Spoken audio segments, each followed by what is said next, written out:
irmãos e irmãs, que Deus Espírito Santo, que implantou em cada um de nós a fé em Jesus, também nos conduza nesse momento. Queremos meditar na sua palavra, especialmente no Evangelho que nós acabamos de ouvir. Amém.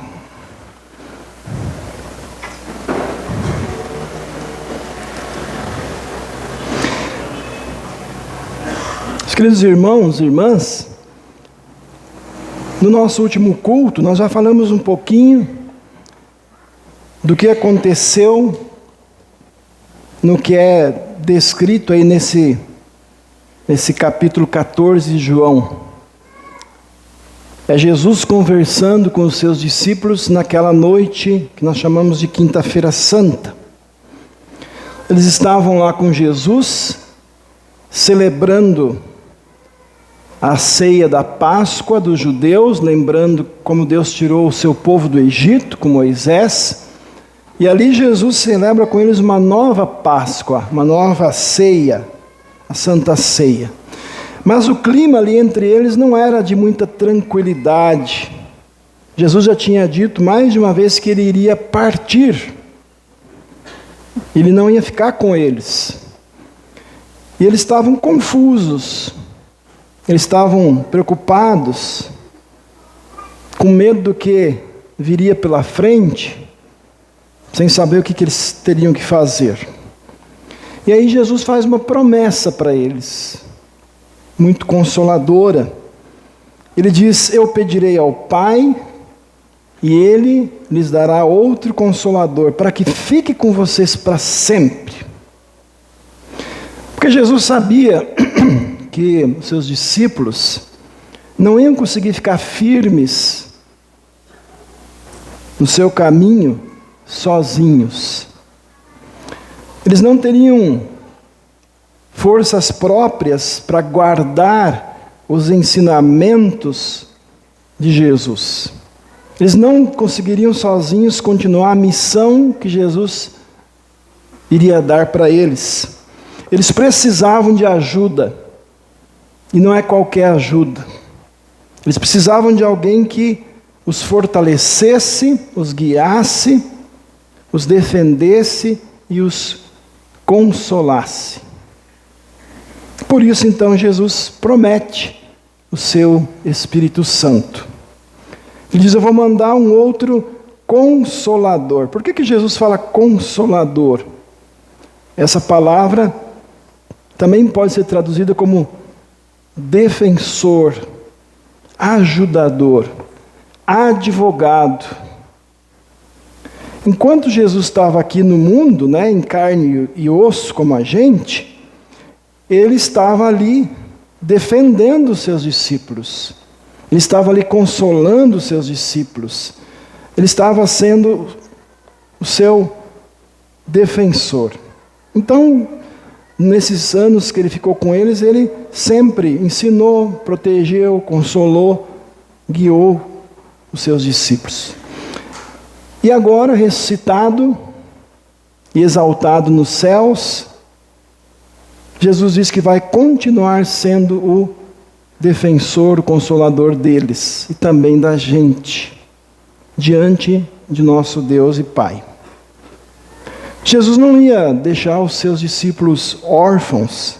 Então ele faz a promessa: eu vou enviar um outro Consolador, o Espírito Santo. Não é qualquer Espírito, é o Espírito da verdade. E esse Espírito então foi dado verdadeiramente, realmente. Primeiro, Jesus, quando ressuscitou, apareceu para os discípulos. Nós lembramos esses dias, naquela sala fechada. E Jesus soprou sobre eles e disse: recebam o Espírito Santo. Mas depois, nós vamos lembrar isso daqui 2 semanas, no dia de Pentecostes, 50 dias depois da Páscoa, os discípulos estavam reunidos para essa festa religiosa que chamava Pentecostes, e ali o Espírito Santo apareceu publicamente, e foi derramado publicamente sobre todos os seguidores de Jesus, de uma maneira muito visível e poderosa.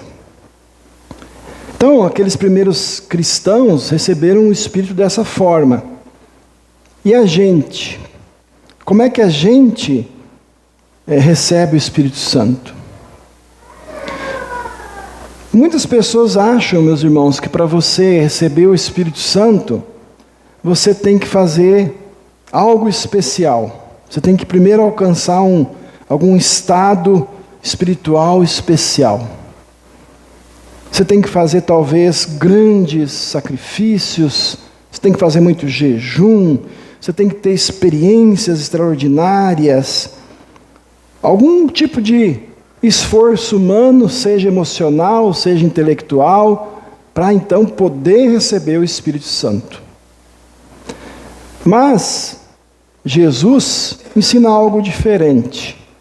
O Espírito Santo não é alguma coisa que você ou eu conquistamos. E nem precisamos lutar para recebê-lo. O Espírito Santo é um presente de Deus. Jesus diz que a gente tem que nascer da água e do Espírito, ou seja, já lá no batismo, nós recebemos o Espírito Santo de Deus como um presente. E a maior prova, que o Espírito Santo é um presente é justamente o batismo de crianças, porque a criança não está entendendo nada, não pode dizer nada, não sabe o que está acontecendo ali. E ali Deus, pela palavra e pela água, está dando o Espírito para aquela criança. Ali Deus está unindo a gente a Jesus, está criando no nosso coração a fé e faz de nós os seus filhos. Ali nós nos tornamos filhos de Deus, entramos na família de Deus. No texto de hoje, de Pedro, ele diz isso claramente. Ele fala assim: o batismo agora salva vocês. Porque no batismo está o Espírito Santo de Jesus. Então, nesse batismo a gente é unido à morte e à ressurreição de Cristo. A gente recebe o Espírito. Eu gosto de falar assim, ali é como uma vacina contra o pecado. A gente recebe os anticorpos para agora a gente poder lutar contra o pecado e para a gente poder receber o perdão dos pecados. No momento que vocês e eu, meus irmãos, somos batizados, nós passamos a ser propriedade do Espírito Santo de Deus. Nós passamos a pertencer ao Deus triuno, ao Pai, ao Filho e ao Espírito Santo. Então, a gente tem que lembrar disso de vez em quando. Se você se considera cristão, você não pertence mais a você mesmo. Muito menos ao diabo, muito menos ao pecado. Você pertence ao Deus triuno. Você é dele agora. E isso é a maior bênção que a gente pode receber. Agora o Espírito Santo continua vindo a nós. Como? Através daquilo que a gente chama de evangelho. Evangelho, é bom lembrar, quer dizer boa notícia. Boa notícia, que boa notícia? Aquela ali, que Jesus morreu, ressuscitou por você, por mim, por todos nós. Então, cada vez que a gente ouve a palavra de Deus, que a gente lê a palavra de Deus, cada vez que a gente recebe a Santa Ceia, ali o Espírito Santo está agindo em nós. Ali ele está fortalecendo a nossa fé. Ali ele está consolando o nosso coração. Ali ele está mantendo a gente ligado a Jesus. Por isso, então, Jesus disse: eu não vou deixar vocês órfãos. Eu vou mandar o Consolador. E isso, então, é uma promessa maravilhosa que Jesus fez e já cumpriu. Meus irmãos, talvez existam momentos em que a gente se sinta sozinho. Podemos aplicar isso especialmente para as mães, Mas todos nós certamente já pensamos que estamos sozinhos. Em algum momento a gente já se sentiu abandonado. A gente já se sentiu desanimado. Às vezes a gente está enfrentando grandes lutas dentro de nós. Conflitos às vezes na família. A gente enfrenta dores. A gente enfrenta medos. A gente enfrenta tentações. Uma delas é não fazer o que Jesus disse hoje no texto. A tentação de não querer guardar a sua palavra, de não querer nem ouvir a sua palavra. Há momentos em que parece que Deus está longe de nós. Na verdade, muitas vezes é nós que nos afastamos dele. Mas Jesus tem uma garantia. Ele diz assim: vocês não estão sozinhos. Vocês nunca vão ficar sozinhos. Por quê? Diz, porque o meu Espírito mora em vocês. Vocês são morada do meu Espírito. Então esse Espírito está com a gente. E é Ele, mais do que qualquer pessoa, mais do que a nossa mãe, nosso pai, é Ele que consola a gente nas aflições. É Ele que nos fortalece nas fraquezas. É Ele que nos lembra constantemente das palavras amorosas, salvadoras de Jesus. O Espírito Santo é aquele que nos consola. Nós precisamos, para isso, alimentar o Espírito em nós. Então, aquilo que eu já falei. Você e eu precisamos ler a Bíblia. Vir aqui ouvir as leituras, a pregação, a palavra cantada nos hinos, na liturgia. A gente precisa em casa ter contato com a palavra de Deus. A gente precisa vir aqui receber Jesus na Santa Ceia, para que o Espírito Santo continue vivo em nós e fazendo em nós a sua obra. Agora, o Espírito Santo não veio só para consolar a gente, meus irmãos. Não veio para só, talvez como alguns pensam, nos dar uma vida tranquila e serena. Ele também dá uma missão para cada cristão batizado. Não é só para o pastor, não é só para os líderes da igreja. Jesus diz assim que os seus discípulos, aliás, o Espírito Santo faria os seus discípulos lembrarem de tudo que Jesus ensinou. E aí é bom a gente lembrar disso, Naquela época, quando Jesus disse, meu Espírito vai fazer vocês lembrarem do que eu ensinei a vocês, lembrem, meus irmãos, que eles não tinham isso aqui na mão. Não tinha Bíblia. Eles tinham que lembrar o que eles ouviram de Jesus. Eles não tinham nada escrito. Então, era muito mais difícil, do que a gente hoje poder pegar a Bíblia ou pegar o celular, o aplicativo da Bíblia e ler o que Jesus disse. Mas Jesus garantiu, olha, o Espírito Santo vai fazer vocês lembrarem do que eu ensinei. Para quê? Com que objetivo Jesus quer que você lembre o que ele ensinou? Primeiro é porque você fique firme na fé.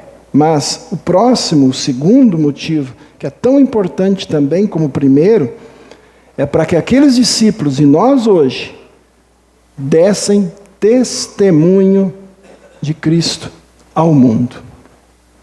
E a gente vê isso, muito na Bíblia, especialmente no Novo Testamento. Lembrando a leitura de hoje, Paulo está numa cidade chamada Atenas, vendo lá muita idolatria, muita gente adorando estátuas, e coisas semelhantes. Uma cidade também onde havia muita filosofia. E aí Paulo podia pensar, poxa, eu estou sozinho aqui. Humanamente, ele estava sozinho. Mas o Espírito Santo estava com ele. Jesus estava com ele, dando para ele coragem, sabedoria, as palavras certas para conversar com aquele povo que gostava de debater religião, filosofia, Paulo podia ter pensado, puxa, esse povo aqui de Atenas está perdido mesmo, não vou nem perder tempo, porque eu vou embora, vou para outra cidade. Mas o texto diz que lá na sinagoga, que era o lugar de culto dos judeus, e depois na praça, e num lugar que era um lugar de debates, chamado Areópago, ele foi com coragem e falou de Jesus, da sua morte e ressurreição. Isso é uma dica para a gente, Às vezes a gente pensa, não, falar com essas pessoas, com aquelas pessoas, não vale a pena. Vale. Sempre. A palavra de Deus produz efeito, ela não volta vazia. O mesmo então é com a gente, meus irmãos. O Espírito Santo, ele quer preparar a gente para a gente falar da esperança que nós temos em Cristo, como nós ouvimos na leitura de Pedro. Nem todos nós vamos pregar numa praça, como Paulo fazia. Nem todos nós vamos viajar por vários países, como Paulo também fez. E nós nem precisamos. Nós temos oportunidades diárias de falar do nosso Salvador. A primeira, vocês já sabem qual é. É lá na sua casa. Pais e mães, vocês falam de Jesus para os seus filhos, seus netos, para o esposo, para a esposa, vocês têm uma Bíblia lá, vocês fazem a devoção, vocês ensinam os seus filhos a orar, vocês com palavras e exemplos mostram como é importante estar aqui. Ou se seus filhos estão em outro lugar, por exemplo, minhas filhas, né, estão longe. A gente fala para elas, olha, aí onde você mora, procure a igreja e vá lá alimentar a sua fé. Então, o primeiro lugar em que esse Consolador nos envia a falar de Jesus é dentro da nossa família. Mas também, meus irmãos, o testemunho pode acontecer numa simples conversa que você tenha com um colega de trabalho, que você tem com um familiar, alguém que você encontra em alguma fila, e assim por diante. Nós não podemos pensar assim, não vou falar de religião, porque isso é um assunto particular de cada um. Não, não é o que a Bíblia diz. Ainda mais se a pessoa nos der uma abertura, a gente pode falar, olha, eu conheço alguém que pode te ajudar no teu sofrimento, na tua situação. É alguém que vive comigo, deu a vida por mim. Então, às vezes, através de uma palavra de esperança que você dá para alguém, você pode ter uma abertura para falar do Salvador Jesus. E é claro, meus irmãos, também pelo exemplo, pela paciência que a gente tem, pela ajuda ao próximo, de diversas formas, e por a gente mostrar fidelidade a Jesus no meio das dificuldades. Ou seja, quando o calo aperta no sapato, quando as coisas estão difíceis, a gente não pula fora do barco, a gente não pula fora da igreja de Jesus, a gente não sai do reino de Deus. É nesses momentos que Deus prova a nossa fidelidade. E Ele vai dizer, Ele diz, né, que vai nessas provações fazer a gente sair mais forte, porque Ele nos dá a força de Cristo. Então, meus irmãos, quando Pedro diz, né, estejam preparados para responder a esperança que vocês têm, é isso. Agora, para estar preparado, preciso abrir a Bíblia, preciso ler, estudar, preciso vir aqui ouvir, preciso aproveitar as oportunidades que a igreja dá, aqui fisicamente, às vezes online, né, para continuar aprendendo. Quando Jesus disse para os discípulos, olha, vocês vão fazer obras maiores do que as minhas, Ele não estava, como a gente viu na semana passada, falando de grandes milagres. Ele estava falando da continuação, da proclamação do seu evangelho ao longo da história da humanidade, alcançando pessoas em todo o mundo. Os discípulos naquela época certamente não tinham ideia de que hoje, aqui no interior do Espírito Santo, em Afonso Cláudio, haveria pessoas ouvindo as palavras de Jesus, porque eles registraram. Eles talvez não teriam ideia, para dar mais alguns exemplos, meus irmãos, de que lá na Nigéria e em alguns outros países da África, todos os dias cristãos estão sendo presos e mortos porque creem em Jesus. Mas o Evangelho chegou lá.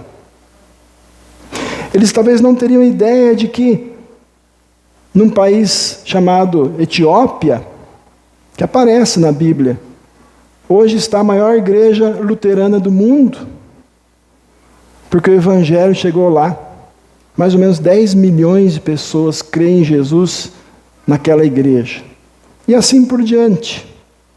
Então, meus irmãos, a obra de Jesus é única, é perfeita. Nada é maior do que a sua ressurreição por nós. Mas, vamos fazer uma comparação. Eu acho que muitos filhos aqui hoje, em muitos lugares, né, compraram um presentinho para sua mãe. Pode ser um presente mais simples, mais caro. Esse presente não vai servir para nada se vocês deixarem ele guardado. Tem que entregar para a mãe. Senão, para que vocês compraram? Então, o presente do Evangelho não vai servir para nada, meus irmãos, se ele não for entregue para as pessoas, se ele não for anunciado. E quem faz isso? Vocês, eu. Todos que são batizados por Jesus. O Espírito Santo usa a gente para isso. Então, meus irmãos, não vamos esquecer, a gente não está sozinho. Cristo, ao mesmo tempo que está no céu, nos defendendo diante do Pai. O que quer dizer isso? Quando o diabo diz para Deus, olha, o Juliel ali tem que ir para o inferno, o Jefinho tem que ir para o inferno, porque ele é pecador, o Leandro tem que ir para o inferno. Aí Jesus diz para Deus, não senhor, diabo, eu defendo essas pessoas porque elas foram purificadas pelo meu sangue. Então ele é o nosso advogado diante de Deus. Ele diz, eu mesmo paguei pelos pecados de todas essas pessoas. Mas, aqui na terra, ele também está com a gente, através do seu Espírito Santo, nosso Consolador e Defensor. Ele mora em nós, ele nos mantém na fé, ele nos fortalece pela palavra e a Santa Ceia, ele nos consola nas lutas, nas angústias, ele é que nos defende dos ataques do maligno, ou seja, do diabo, e é ele, meus irmãos, que vai conduzir a gente cada dia, até o dia que a gente estiver lá, na morada celestial que Jesus preparou para nós. Então, nós damos graças ao Senhor, porque Jesus não nos abandonou. E eu quero terminar então, mais uma vez aplicando tudo isso, especialmente às nossas queridas mães. Eu comentei esses dias com alguém que na minha memória, posso ter esquecido, mas que eu me lembro, desde os 14 anos que eu não passo o Dia das Mães com a minha mãe. Porque com 14 anos eu fui para o seminário. Dia das Mães é época de aula. Morava 1.000 quilômetros da minha mãe. E depois eu fui ser pastor, em muitos lugares, né? Eu não me lembro de ter passado, depois disso, um Dia das Mães com a minha mãe. Mas eu agradeço a Deus muito por ela. Porque eu sei que quando eu estava longe, até hoje quando eu estou longe, a minha mãe ora por mim. A minha mãe se lembra de mim com carinho. A minha mãe agradece a Deus por mim. A minha mãe, eu acho que é assim o sentimento de cada mãe, né? Para ela ainda eu sou aquele menininho que ela quer cuidar. E as mães cristãs têm esse sentimento e essa atitude. Se o filho está perto ou está longe, a mãe continua orando por ele. A mãe continua ensinando para ele a palavra de Deus. A mãe ensina que ela não é perfeita, que ela também precisa deste perdão. E o filho que aprende isso, vai assim um dia também transmitir à sua esposa, aos seus filhos, a sua descendência. Então, queridas mães, no meio também das angústias que vocês têm, no meio das alegrias que vocês têm, não esqueçam, a maior força vem de Jesus. O Consolador, o Espírito Santo está com vocês. E Ele quer ajudar vocês também a continuar firmes nesta santa missão de mãe que conduz os seus filhos a Jesus. Eu diria assim, a melhor mãe não é aquela que dá muitos bens para os filhos, que dá a melhor educação, que dá a melhor saúde. A melhor mãe é aquela que prepara o seu filho para ser recebido por Jesus por causa da fé. E eu termino lembrando um exemplo que a gente já deu, muitos já ouviram, de uma mãe chamada Mônica. Seu filho era o Agostinho, e o seu filho não queria saber de Jesus, não queria saber de pisar numa igreja. Isso é uma história verdadeira, isso aconteceu em 1000 e pouco, não me lembro a data. E a história conta, depois o próprio Agostinho também fala disso, que ela orou quase 30 anos, todos os dias, para que o seu filho Agostinho voltasse ao caminho de Jesus, voltasse para a família da fé. E depois de quase 30 anos, isso aconteceu. Ele estava passando na frente de uma igreja, ele ouviu alguém pregando, ele entrou, e ali Deus tocou no coração dele pela palavra, e ele se tornou não só um cristão, mas um dos maiores estudiosos da Bíblia de todos os tempos. A gente chama maiores teólogos, né? Que é chamado de Santo Agostinho. É um dos caras que Lutero estudava muito. Então, mãe, se o seu filho não quer saber de Bíblia, não quer vir à igreja, se o seu filho está passeando ou morando fora e não quer saber de igreja, ore por ele, entregue nas mãos de Deus. Se o seu filho ainda mora com você e não quer saber das coisas de Deus, ore por ele. E dê o exemplo. Só orar não adianta, a Mônica ia na igreja, né? Ore e dê o exemplo. Entregue nas mãos de Deus. Para que um dia, mães e filhos, todos possam se encontrar lá no céu com Jesus. Amém. Vamos fazer uma pequena oração. Querido Senhor Jesus, te agradecemos porque não nos deixaste sozinhos nesse mundo. Obrigado por nos enviares o Espírito Santo, nosso Consolador e Defensor. Fortalece a nossa fé por meio da Tua Palavra, do batismo que recebemos e da Santa Ceia. Consola-nos nas dificuldades, guia-nos na verdade de Jesus e dá-nos coragem para testemunhar, para falar do Teu amor em nossa vida diária, para tanta gente que ainda não conhece a Tua salvação. Fica conosco sempre e conserva-nos firmes até o dia da ressurreição eterna. Em Teu nome, ó Jesus, nós oramos. Amém.